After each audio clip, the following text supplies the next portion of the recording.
Hello বন্ধুরা, কেমন আছো তোমরা?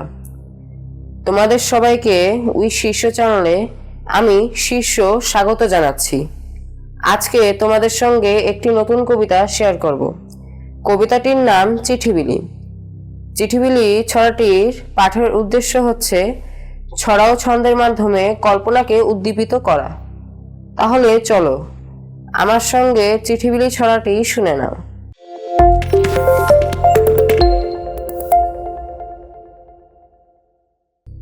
চিঠিবিলি লিখেছেন রকনুজ্জামান খান। ছাতা মাথায় ব্যাঙ চলেছে চিঠিবিলি করতে, টাপুস টুপুস ঝরছে দেয়া ছুটছে খেয়া ধরতে। খেয়ানার মাঝি হলো চিংড়ি মাছের বাচ্চা, দু চোখ বুঝে হাল ধরে সে জবর মাঝি সাচ্চা। তার চিঠিও এসেছে আজ, লিখছে বিলের খোলসে, সাঝের বেলার রোদে নাকি চোখ গেছে তার ঝলসে। নদীর ওপার গিয়ে ব্যাঙা শুধায় সবাই, ভাইরে ভেটকি মাছের নাতনি নাকি গেছে দেশের বাইরে।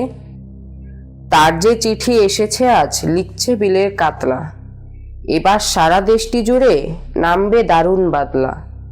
তাই তো নিলাম ছাতা কিনে, আসুক এবার বর্ষা, চিংড়ি মাঝির খেয়ানা আর ছাতাই আমার ভরসা।